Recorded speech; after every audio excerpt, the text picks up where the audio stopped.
صبح کا وقت ہے، آنکھ بھی کھلی ہے، اذان کی آواز بھی کان میں آئی ہے، آپ کا نفس کہتا ہے ابھی سو جی۔ آپ نے اپنی چادر یا کمبل کو درست کیا اور کروٹ لیا، یہ کیا ہے؟ آپ نے کس کا حکم پیچھے پھینکا اور کس کا حکم مانا؟ اللہ کے حکم کو پیچھے پھینک دیا، نفس کے حکم کو آگے رکھا۔ یہ شرک، اس شرک کو جاننے والے بہت کم ہیں۔ مولانا روم نے خوب کہا تھا، نفس ماں ہم کم ترس فرعون نیست لیکن ایراعون نیست۔ میرا نفس بھی فرعون سے کم نہیں ہے۔ فرعون نے کہا تھا نا، الیس لی ملک مصر وہذہ الانہار تجری من تحتی، کیا اس ملک مصر کی حکومت میری نہیں ہے؟ اور سارا جو یہ آب پاشی کا نظام ہے، انہار کا نظام ہے، وہ میرے کنٹرول میں نہیں ہے؟ جس کا چاہوں موگا کھلا رکھوں، جس کا چاہوں بند کر دوں۔ یہ تھا خدائی کا دعویٰ، انا ربکم الاعلی۔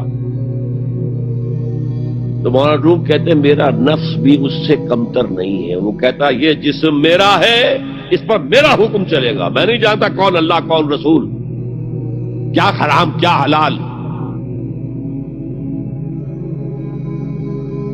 تو فرعون سے کم تو نہیں ہے میرا نفس، لیکن ایراعون اس کی بہت مدد تھی، فوج تھی، لاؤ لشکر تھا، تو اس نے زبان سے بھی کہہ دیا کھل کر انا ربکم الاعلی۔ میں مسکین ہوں، غریب ہوں، میرے پاس کوئی طاقت نہیں ہے، میں زبان سے تو کچھ نہیں کہہ سکتا، اندر سے میرا نفس یہی کہتا۔ یہ نفس کی حکومت قرآن کہتا ہے، میں حیران ہوتا ہوں۔ دو جگہ یہ مضمون آیا ہے، ارأیت من اتخذ الہہ ہواہ افانت تکون علیہ وکیلا۔ اے نبی تم نے دیکھا اس شخص کو، اس کے حال پر غور کیا جس نے اپنی خواہش نفس کو اپنا الہ بنا دیا ہے۔ اللہ اکبر، الہ، لا الہ الا اللہ، کلمہ توحید کا مرکزی لفظ یہاں آ رہا ہے، من اتخذ الہہ ہواہ، جس نے اپنی خواہش نفس کو اپنا معبود بنا لیا، الہ بنا لیا۔ افانت تکون علیہ وکیلا، کیا آپ ایسے شخص کی کوئی ذمہ داری لے سکتے ہیں؟ سود حرام ہوا کرے جی، حرام ورام، ہمارا دھندا جو ہے وہ آگے بڑھ نہیں سکتا، تو اللہ کے حکم کو پیچھے ڈالا، نفس کے تقاضے کو آگے رکھا۔ کون معبود ہے آپ کا؟ نام عبداللہ رکھیے، نام عبد الرحمن رکھیے، ہے عبد النفس، نفس کے بندے، نفس کے غلام۔ یہ میں نے یوں سمجھیے کہ جیسے میں نے ہجرت اور جہاد کی ڈیفینیشنز کی تھی۔ ہجرت کا بیس کیا ہے؟ پوچھا گیا ایو الہجرت افضل یا رسول اللہ، اے اللہ کے رسول بتائیے سب سے اعلیٰ ہجرت کون سی ہے، افضل؟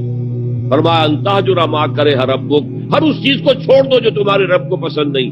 آج رات ہی سے آپ ہجرت شروع کر سکتے ہیں۔ جائزہ لیجئے کیا کیا چیزیں میری زندگی میں خلاف شریعت ہیں، تو اللہ کو ناپسند ہے، فیصلہ کیجئے کہ آج کے بعد نہیں ہوگی، ہجرت شروع ہو گئی، افضل الہجرہ، سب سے افضل ہجرت شروع ہو گئی۔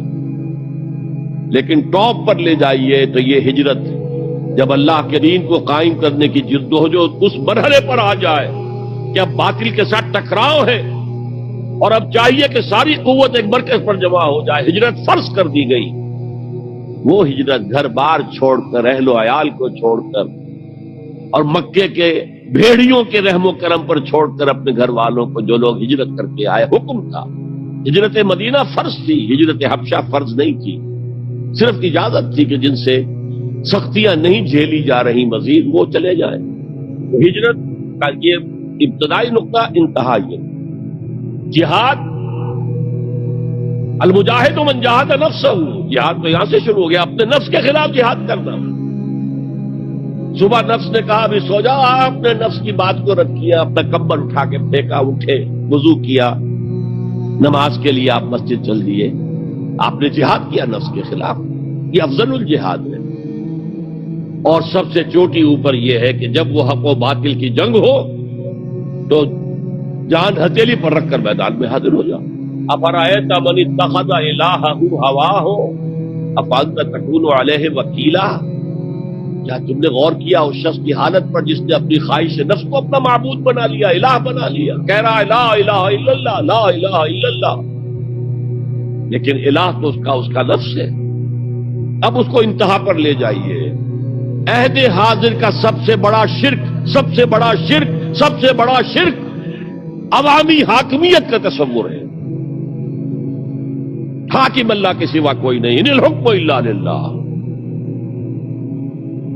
ظاہر بات ہے فرعون نے اگر دعویٰ کیا تھا میں تمہارا خدا ہوں، انا ربکم الاعلی، تو کیا اس کا مطلب یہ تھا کائنات میں نے پیدا کی ہے، تمہیں میں نے پیدا کیا؟ ذرا سوچیے،